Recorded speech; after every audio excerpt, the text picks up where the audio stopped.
a country today in Central Asia. Yeah.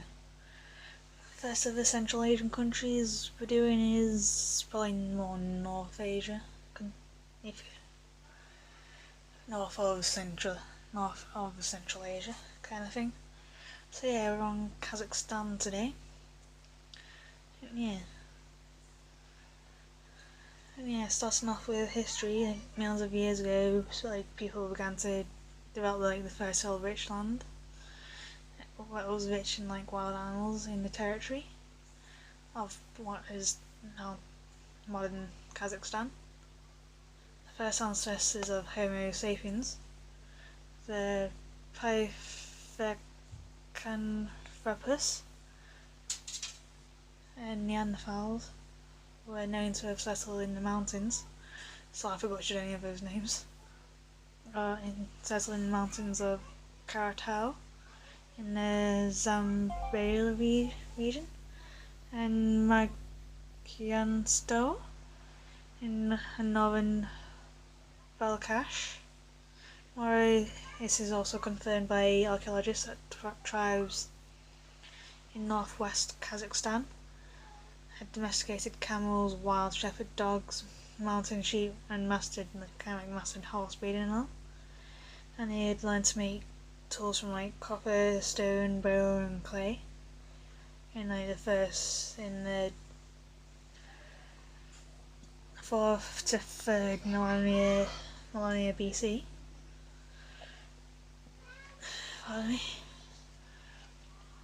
In the Bronze Age of the sorry for the blush this, as I don't really find Roman numerals that easy.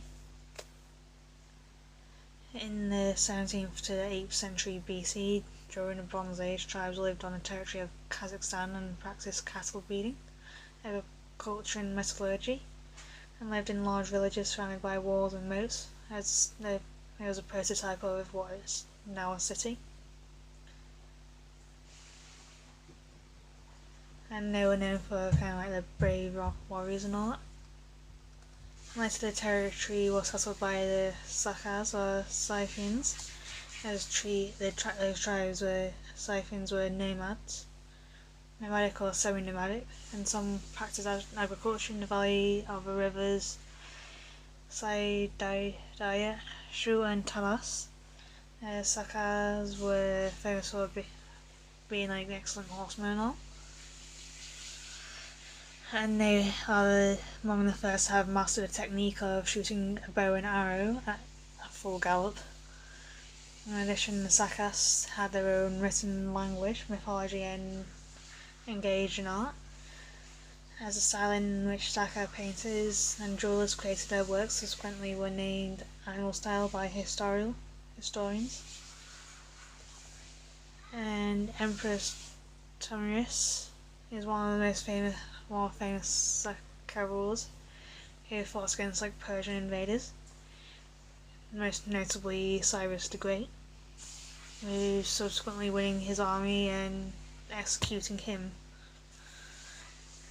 As the Saka warriors, clothes of which were covered with golden sheets, who fought against Persian invaders, were first found in Essex, mounted by archaeologists, along with 4,000 gold ornaments. Bless me. And was called Alatin Adam or Golden Man, or the Golden Man. Later 3 more or simpler burials were discovered.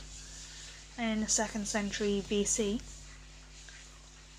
the Songnu Empire, the land of which stretched from Manchuria to the east of the Pamir Mountains, in the west started to split, and in one of the parts moved to Kazakhstan, what is now Kazakhstan Kazakh territory, and influencing the population and lifestyle there. Now, in the middle of the 1st century millennia, in the ancient Turkic tribal union started to be formed in the expanse of the Mongolian mountains into the Caspian Sea, which ultimately led to the emergence of statehood. And in 551, the first Turkic state was found in the region known as Turkic Khanate, and the fact contributed to the development of craft and trade, formation of the Turkic Khanate, had a positive impact on the function of the Asia-Europe trade route, and historians now refer to as like the Great Silk Road, as well as the construction of the first cities as the steps such as Chirik, Rabat, Otrar, Saganak, Isbijab, Taraz, and Badasagun, and the cities were located along the flow of rivers and were important locations of the Silk Road. And during this period, many Turkic states were replacing each other, one after another. Like Turgesh, Karluk, Karakhanid, Kipchak, Abuz, and so on and so forth. And also Arabs introduced the Islam to the region and to the Turkic tribes, as well as the inherent model of writing. And over time the Arabic script was almost completely replaced by the traditional ancient Turkic runic script.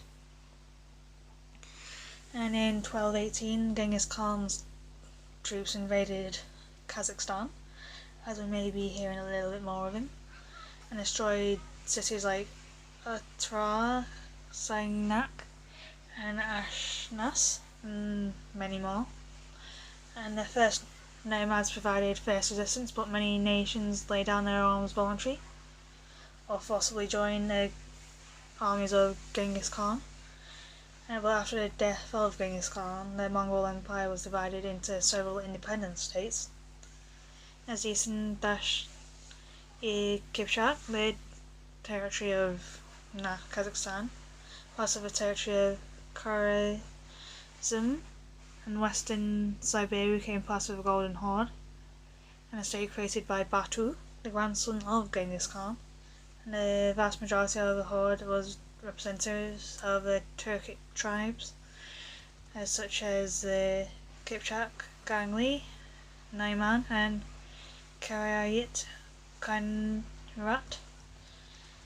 And the fatal year of ruling of the Golden Horde was in 1391, and he initiated Tamerlane, also known as Iron Timur, defeated the army of the Horde and one mighty state spirit into two parts, the western Ak Order and the eastern Kok Order,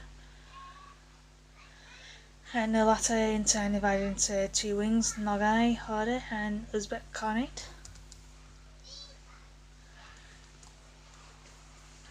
And tired of tough policy of the Uzbek Khanate,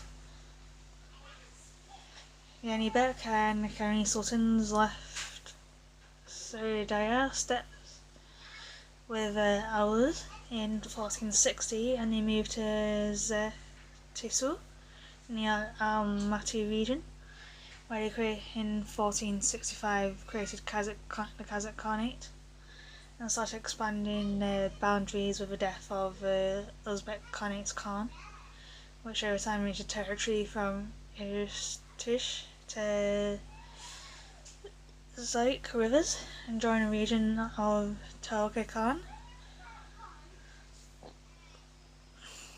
Seti Zagi, the code of laws of the Kazakh Khanate, was adopted as the prominent figures, scientists and thinkers Talbi, B, and Kazabek Aytepe participated in its preparation. In the 18th century, Kazakh Khanate was weakened under the onslaught of Zhungars, but retained territorial division into three juz, senior, middle, and younger. In spite of military power of the enemy, in separate battles, Kazakh soldiers were also inflicted considerable amounts of damage to Jungar army, but understanding that without the support from others, fighting for invaders was more and more difficult every year, as Khan Abdullah, a younger Juz in 1730, addressed the Russian Empress Anna Ivanova with a proposal to establish a military allegiance against Jungars, but the Empress did not support this initiative, offering to answer protectorate from Russia. Unlike the younger Juz, the process of joining the senior and middle Juzes to Russian Empire stretched for many years, along with some moments resulting positive actions and all resulting from joining the Russian Empire, like solving the security issues and also receiving investments from the construction roads and factories. There were also negative consequences, like the changing of life from the Kazakh nomadic tribes, losing much of their best pastures, and eliminating the Khan ruling class. And the other negative changes caused discontent to the Kazakh society and all that, which resulted in a people's liberation uprising, and the most famous was the Peasant War, or Pugachev Rebellion from 1773 to 1775, and the anti-feudal and anti-colonial movement of the Kazakhs younger Jews.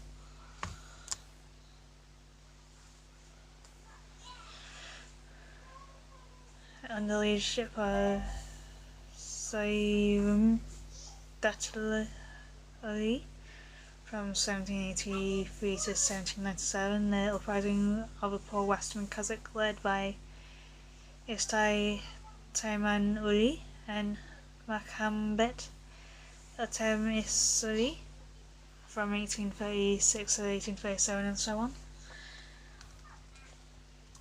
Now we're jumping in a few years to the October Revolution in 1918, and setting up the Soviet authority in Kazakhstan completed in March 1918 as the capital of the Kazakh Autonomous Social Soviet Republic was Kyzyloda, and was later moved to Almaty.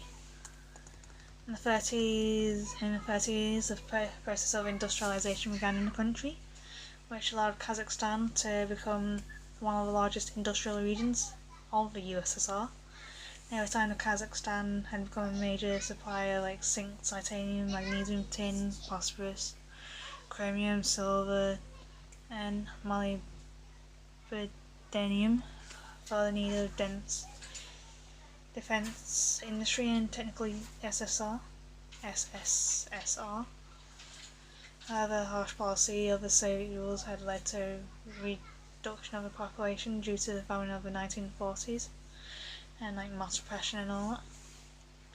And again, with the Nazi aggression, over 400 factories from the European part of the country were evacuated to Kazakhstan, and there were built new cities, workers' settlements, factories and mines, and during World War II, 500 Kazakhs became heroes of the Soviet Union, and 4 of them, Talgat, Bageldinov, Leonid Beda, Ivan Pavlov, and Sergei Lugansky, were twice awarded the Hero of the Soviet Union. And in 1955, the construction of a military polygon of Baikonur for ballistic missile testing began in Kazakhstan, and subsequently it became a main spaceport of the planet. And after more than half a century, Baikonur remains one of the leading space centres still, and annually carrying out dozens of manned rocket launches. And in addition to the post-war years, in Kazakhstan, the largest of the polygon in the world was built near the town of Semipalatinsk, or Semei, designed to test the latest models of nuclear and atomic weapons and the experiments of experiments have caused significant harm to the ecosystem of the Semipalatinsk region. Therefore, in 1989, activists of the anti-nuclear movement in Nevada, Semipalatinsk, demanded the elimination of the polygon and succeeded in it. One of the more important events of the modern history of Kazakhstan is a large-scale agricultural campaign designed on developing of virgin and fallow lands. And during the virgin land development years, tons of grain was produced in Kazakhstan, as there is also a republic and one of the largest grain producers in the world. But after the collapse of the USSR, Kazakhstan had declared its independence. As a historical event took place on December the 16th, 1991, the first countries to recognise its independence of a newly proclaimed republic were Turkey, the United States and China, and on the 2nd of January 1992, Kazakhstan became a member of the OSCE. The same year it was adopted into the United Nations. On the 15th of November 1993, Kazakhstan introduced a national currency, the tenge.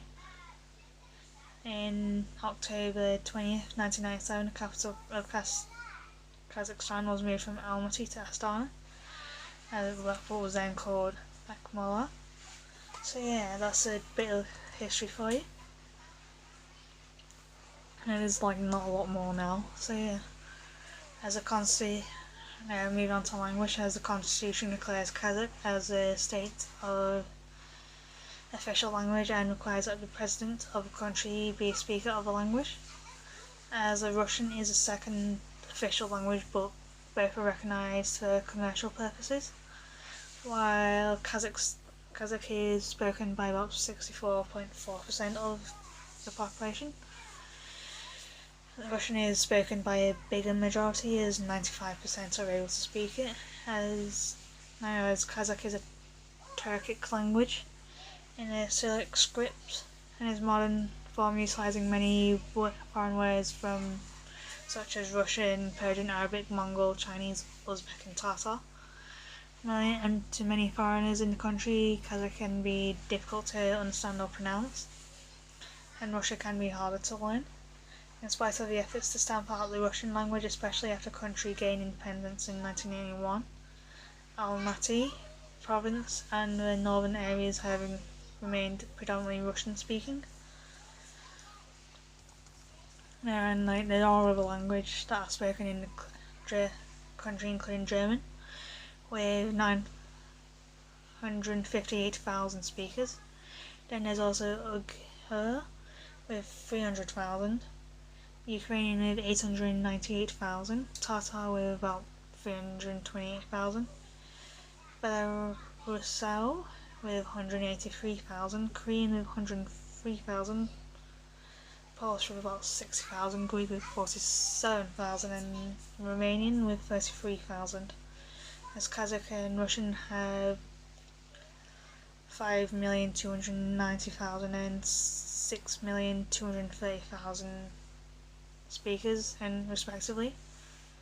As English is another foreign language that has been gaining popularity among the younger generation since the collapse of the Soviet Union, and is spoken by about 30% of those living in cities and all that, and those working in the customs departments and airports and all that. As Turkish is also spoken by many people who have found some similarities between it and the Kazakh. As travellers are advised to have some Russian and Kazakh language knowledge and skills to be able to get around the country and all that. And yeah. And moving on to legends, we're going to be going over why the traditional Day of Love is celebrated on the 15th of April in Kazakhstan instead of the 14th of February. And yeah, as although young Kazakhs exchange gifts, cards and flowers to their significant partners, significant other, to express love and romance on the 14th of February. It was also a very old Kazakh tradition that is rooted in Kazakh folklore and all. As April 15th is known for the known in Kazakhstan as Kozy's Bayan Day, as it goes back to the Kazakh folk story of the eternal and tragic love between Kozy and Bayan, and according to the legends, two sworn friends, Sari Bey and Karabey, vowed to each other to cherish their friendship and marry their unborn kids to each other, and the blood was sealed with their mother's blood. As time passed, Sarabey had a son named Kozy and Karabey, and a daughter named Bayan Sulu, and a woman of inevitable beauty and all. A few years later, Sarabey died while hunting in the mountains. In ancient Kazakhstan, a son left without a father was considered an orphan. Left without a breadwinner, Kozy and his mother also struggled to make ends meet. As both Bayan and Kozy grew up, they fell madly in love with each other, but Karabey did not want his daughter to marry a destitute orphan, and reneged on of the sacred promise. Reneged on the sacred promise. Instead, Karabey married off his daughter to the treacherous Kodar, known for his brutality and ruse. As Kodar lured Kozy into a trap and killed him, and grief-stricken Bayan decided to take revenge on the future husband. Oops, friends on Snapchat.